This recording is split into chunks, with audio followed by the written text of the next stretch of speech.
Welcome back. और 2022 में हम पूरा साल मईशियत के हवाले से बात करते रहे और जब से मौजूदा हुकूमत ने टेक ओवर किया या इससे पहले भी काफ़ी अरसे से यही बातचीत 2018 के इलेक्शन के बाद से हमारी इकोनॉमी को लेकर बड़े सारे सवालात खड़े होते रहे। लेकिन जब हमें लगता था कि शायद अब स्टेबिलिटी आ गई है, वहाँ पर पॉलिटिकल इंस्टेबिलिटी इस तरह की आई कि हमारी इकोनॉमिक स्टेबिलिटी को भी उसने हमेशा हैम्पर किया है, परेशान किया है और हम बहरान का शिकार हुए हैं। 2022 की गलतियां चीदा चीदा कौन सी हैं और 2023 में हम सबको क्या करने की ज़रूरत है अपनी मईशियत के सुधार के लिए, अपनी ज़िंदगियों को बेहतर बनाने के लिए, इस हवाले से बात करेंगे। हमारे इकोनॉमिस्ट इस वक्त हमारे साथ मौजूद हैं, डॉक्टर शाहिद हसन सिद्दीकी साहब। अस्सलाम वालेकुम। जी वालेकुम अस्सलाम। जी डॉक्टर शाहिद, 2022 का इख्तिताम, 2022 की कौन सी ऐसी मेजर गलतियां हैं जो आपको लगता है कि हमारी मईशियत जहां आज खड़ी है वो शायद इन डिसीजंस की वजह से है? नंबर एक तो ये कि हमने अपनी वो पॉलिसी बरकरार रखी जिसमें ये था कि अशराफिया की मईशत रखना है, जी ताकतवर मालदार तबकों को मराद दें, टैक्सों में छूट दें और उसका बोझ आवाम पर और मईशत पर डालते चले जाए। नंबर सही। एक। नंबर दो ये था कि अपनी कौमी बचतें, अपने मुल्क के टैक्सेस, मुल्क की सरमायाकारी बढ़ाने के बजाय बैरूनी कर्जे, बैरूनी इमदाद और अपना निजकारी करने की कोशिश करें। सही। तीसरा ये था आरामदाद बढ़ाने के बजाय, जिससे कि असल ज़रा मुआवजा मिलता है, इनकम टैक्स ऑर्डिनेंस 111(4) की मदद से रेमिटेंसेस को बढ़ाने की कोशिश की गई। एक तो ये मसला था, लेकिन जो इस साल खास बात तो ये हुई कि इख्तदार हासिल करने के लिए जो है वो रियासत पाकिस्तान को नुकसान पहुंचाने की कोशिश की गई। पाकिस्तान में ऐसा कभी नहीं हुआ कि दर्जनों बार ये कहा जाए कि मुल्क डिफॉल्ट करेगा, मुल्क जी डिफॉल्ट करेगा। जी। ये समझता हूँ कि जो लोग ये नारे लगा रहे थे उनको ये पता था कि पाकिस्तान डिफॉल्ट नहीं करेगा। तो अच्छा। आप हुकूमत पर इल्ज़ाम लगाएं, हुकूमत को तनकीद करें, लेकिन रियासत पाकिस्तान हम सब के लिए मुकद्दस है। तो उस बेशक। पे इस किस्म की बातें करना, दिवालिया हो गए, ये हो गए, मेरे ख्याल से ये पहले भी होता था लेकिन एक आध दफ़े कहा जाता था। अब ये इसकी तकरार होती रही। ये बड़ी खराबी थी, जिसके यानी लस्ट फॉर पावर और लस्ट फॉर मनी। तो ये जो था कि नैब को हमने गैर मौसर कर दिया था, टैक्सों की चोरी हो रही थी, ताकतवर तबके मराहत हासिल कर रहे थे और सरमाए का फरार होने दिया। और शायद पाकिस्तान की तारीख में ये पहली दफ़े हुआ कि बड़े पैमाने पर रुपए की कदर गिराई गई, गिरी सही। नहीं, गिराई गई। गिराई गई। जी, ताकतवर तबकों का फायदा होता है, हाँ, हुकूमत का फायदा होता है, सट्टेबाजों का ये फायदा होता है। मजबूरी नहीं थी क्या हमारी? कतई मजबूरी इसलिए नहीं थी कि मैं तो इसके सबूत मौजूद हैं। एक तो ये है कि हुकूमत कह रही थी स्मगलिंग हो रही है, अफगानिस्तान पैसा जा रहा है, आज जी। भी कह रहे हैं, कुछ महीने पहले भी कह रहे थे। तो ये कैसे हो रहा था? लेकिन दूसरे आप ये देखिए कि मई में 2021 में डॉक्टर 150। शाहिद, हमें तो ये कहा जाता है कि हमें आईएमएफ का प्रेशर है कि हमें अपने पैसे को डीवैल्यू करना है, हमें इंटरनेशनल प्रेशर्स हैं और उसके साथ साथ हमारी इकोनॉमी इस तरह काम नहीं कर रही कि हमारे पास कोई और रास्ता नहीं है सिवाय इसके कि हम अपने पैसे को डीवैल्यू कर दें। देखिए, मैं समझता हूँ कि ये अपने जराइम को छुपाने की कोशिश है। हमारे पास दस्तावेजी सबूत मौजूद हैं और ख़ुद स्टेट बैंक ने यहाँ कहा, अभी ये बाद में कहा, जब तबाही होती रही तो मैं उनको कह रहा था ये कि तबाही हो रही है, आप रोकें। अब गवर्नर स्टेट बैंक का रिकॉर्ड पे मौजूद है कि बैंकों ने और जो है हमारे जो एक्सचेंज कंपनीज हैं उन्होंने बड़े पैमाने पर सट्टेबाजी की है। तो सवाल ये पैदा होता है कि जब कर रहे थे, जब क्यों नहीं रोका आपने? मैं तो आपको ये अर्ज कर रहा हूँ कि रुपए की कदर गिराई गई है, इसके दस्तावेजी सबूत मौजूद हैं, शवाहिद मौजूद हैं। तो डॉक्टर जी, डॉक्टर शाहिद, तो ये तो हमारे साथ मतलब आवाम के साथ, कौम के साथ, मुल्क के साथ खुलेआम ज्यादती हो रही है, खुलेआम धांधली हो रही है, फ्रॉड है ये। जी, देखिए, आपने इख्तराट तो बहुत हल्का लफ्ज़ है, मैंने अभी एक लफ्ज़ इस्तेमाल किया था कि अपने सियासी मफादात के तहफ़्फ़ुज़ के लिए, हासिल करने के लिए आप रियासत पाकिस्तान को नुकसान पहुँचाते हैं। अगर आप हुकूमत को गिराने के लिए इल्ज़ाम लगाएं, ठीक है, लेकिन आप कहें कि पाकिस्तान दिवालिया हो रहा है, ये तो शर्म की बात है। कहाँ दिवालिया हो रहा है? मैं आपको बता रहा हूँ कि मैंने कोई 1 दर्जन दफ़े कहा है कि पाकिस्तान इस साल तो क्या 2023 में भी डिफ़ॉल्ट नहीं करेगा। ये मैं इंशाल्लाह। मानता हूँ कि हमारा कमाल नहीं है, कुछ ताकतें नहीं चाहती इस वक्त। अफगानिस्तान में अमेरिका को हमारी की मदद की ज़रूरत है, आपको पता है। चीन को जो है वो सीपेक की कामयाबी की ज़रूरत है कि पाकिस्तान डिफॉल्ट ना जी। करे।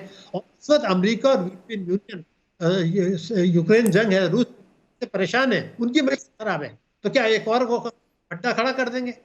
हमें बचाया, हमें पता था कि हमें बचाया जाएगा। और मैं आपसे ये बिल्कुल जिम्मेदारी से बता रहा हूँ, स्टेट बैंक के पास जो है इस बात के पूरे इंतजामात मौजूद हैं। और मुझे ये भी पता है कि 3 दोस्त ममालिक ने आईएमएफ को लिख के दिया है, 3 दोस्त ममालिक ने आईएमएफ को लिख के दिया है हम पाकिस्तान की मदद करेंगे। तो जब अच्छा, हमारे सियासतदानों को ये बात पता था, जिसमें सऊदी अरब शामिल है, कतर शामिल है, यूएई शामिल है, कि ये उन्होंने लिख के दिया हम पाकिस्तान की मदद करेंगे, तो आप डिफॉल्ट की बातें क्यों कर रहे हैं? एक चीज ये मैं इसलिए बता रहा हूँ कि इतनी दानिश लेकिन ये तो अभी तक यही बातें की जा रही हैं और ये भी कहा जा रहा है कि जी आईएमएफ का बहुत प्रेशर है और हम तो बड़ी मुश्किल से जो पिछली गलतियां उनको सुधारने की कोशिश कर रहे हैं और मुल्क की बड़ी ही बुरी सूरत हाल है हम, लेकिन फिर भी निपटेंगे, आप घबराएं नहीं।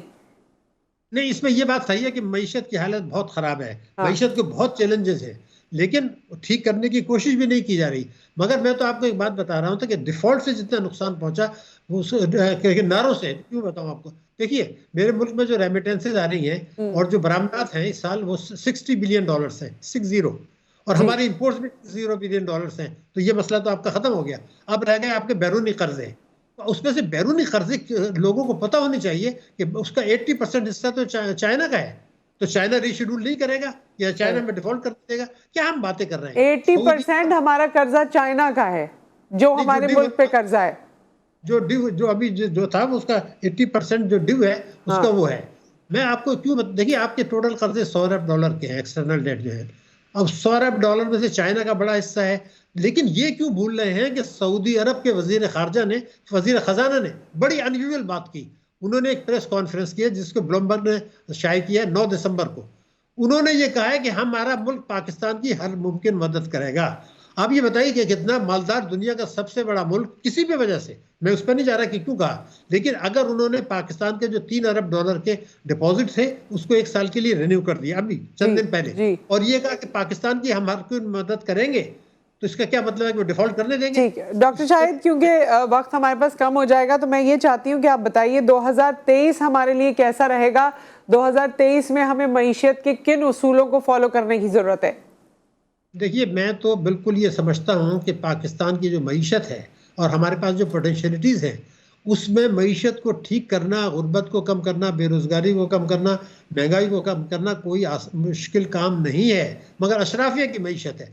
तो मैं कोई गलत बयानी इसलिए नहीं करना चाहता कि अगस्त तक ये हुकूमत है, अगस्त 23 तक, उसके बाद केयर टेकर्स आ जाएंगे, उसके बाद इलेक्शन होंगे। तो 2023 तो आपके सामने, मैं क्यों कह दूं कि जो कोई बड़ा तीर मारा जाएगा। सिर्फ जो चीज़ होगी वो ये है कि यह हुकूमत इंश्योर करेगी कि 2023 तक जो पाकिस्तान को बैरून मुल्कों को अदायगियाँ करनी है, जो हमारे कमिटमेंट्स हैं, वो पूरे कर दिए जाए। आईएमएफ से हमारी किस्त मिलती रहे, महंगाई कंट्रोल करने की कोशिश न होगी, न हो सकती है, वो 22-23% रहेगी, ग्रोथ रेट हमारा 2% रहेगा। वो जो है इसको आम आदमी के लिए इसको और क्लैरिफाई कर दें, महंगाई इतनी रहेगी या इससे बढ़ जाएगी? देखिए, आम आदमी को मैं ये बता सकता हूँ कि 22 से 23% औसत महंगाई रहेगी इस साल, इससे कम होने वाली नहीं है। और स्टेट बैंक की भी यही रिपोर्ट है।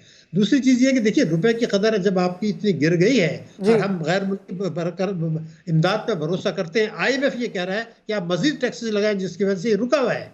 तो इसलिए ये समझना कि महंगाई जून 2023 तक कम हो जाएगी, ये गलत है। लेकिन उसके अगले साल में ये हम उम्मीद कर सकते हैं कि महंगाई में कमी आएगी। इस वक्त तो इंटरेस्ट रेट हमारा, डिस्काउंट रेट 16% है, तो उसमें कैसे कम होगा? तो रियलिस्टिक होना चाहिए, लेकिन इस उम्मीद के साथ कि पाकिस्तान के पास वसाइल है, अवाम की जिम्मेदारी है कि वो हुकूमतों पर दबाव डालने में नाकाम रहे हैं। उन्होंने सिर्फ जिंदाबाद के नारे लगाए, ये नहीं कहा कि जी पेट्रोल के नर्फ क्यों बढ़ रहे हैं, गैस के नर्फ क्यों बढ़ रहे हैं, पाकिस्तान में महंगाई है तो भारत बांग्लादेश में क्यों नहीं है। ये सवाल चूंकि नहीं उठाते तो अशराफिया को और हुकूमत को मौका मिल रहा है और अवाम कुचले जा रहे हैं। मैं आपको बता दूं, सैलाब से 91 लाख आदमी हमारे मजीद जो है वो गुर्बत की लकीर से नीचे चले गए।